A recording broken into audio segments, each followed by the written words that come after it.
Alright, if anybody's wondering about Arrma 3S shocks, we're doing a little, I had to turn my light on, rebuilding a set. I ain't too good at the videos, so they're live, you get what you get.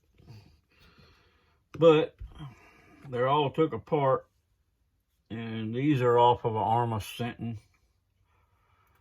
And the little black O-rings are the ones that usually leak all the oil out. You also got an O-ring around the cap on the end right here. I'm not replacing them right now, but in case you're wondering, if you can read Japanese, you can figure out more. But anyways, that's the part number for the little red O-rings, and they're $2.59 a pack.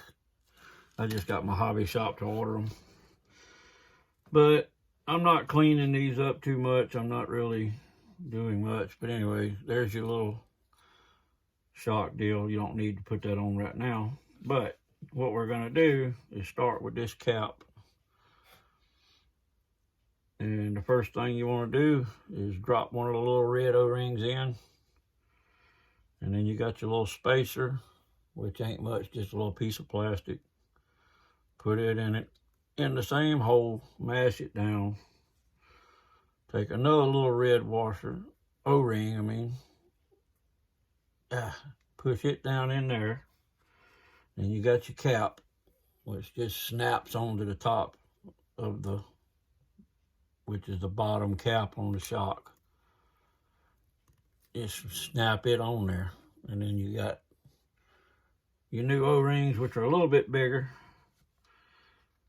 Then slide this through all the way to the bottom, and it will not, right there on the Arrma shocks, it's got some grip on the bottom that holds this, so you can put your shock cap on.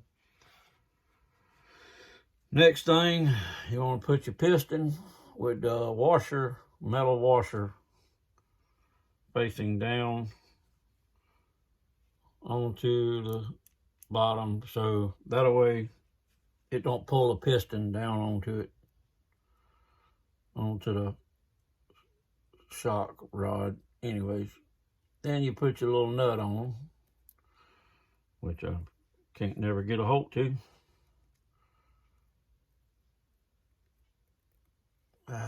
Come on. Aggravating. Anyways, there we go. And you get your little Traxxas wrench, which is nothing. Anyway, go ahead and tighten your nut down on your piston. And that part's done. Now, next part is oil. I put 50 in the front and 70 in the back, just to stop the squatting so much. And there's threads inside of the shock housing that go way down in there. I tend to make a little mess with this part. But anyways, you fill that up pretty good bit, and it's going to squirt oil out everywhere when you go to tighten the threads down. And it's a 3S senton or 3S granite. Either way, I'm not so much worried about air. Too bad. But it usually pushes it out. As you can see, it's making a mess because it pushes the excess oil out. And just run your threads on up.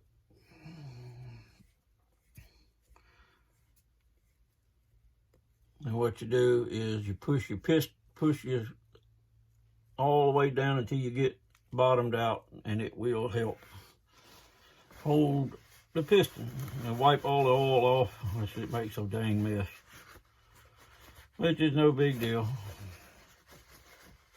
You're gonna get used to doing shocks, you might as well get used to it. And then take a pair of pliers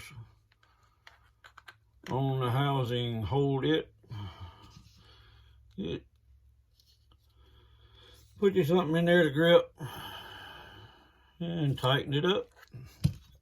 And the piston and all, and the shock works good.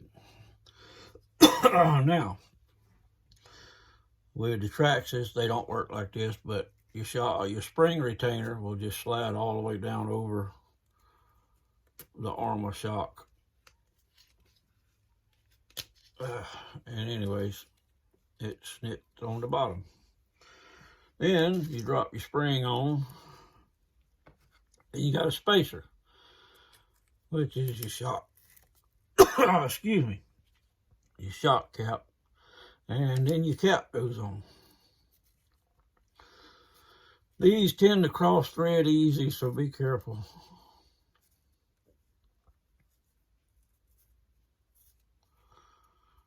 And they can be a pain. And there we go.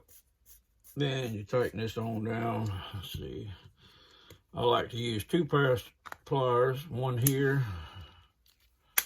Oh, yeah. And then another pair of pliers.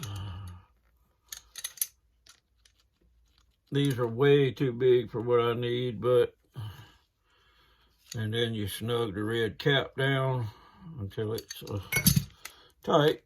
And then you got new shocks for your senton or granite, and hopefully they don't leak. Them O-rings are supposed to stop them from leaking. We will see.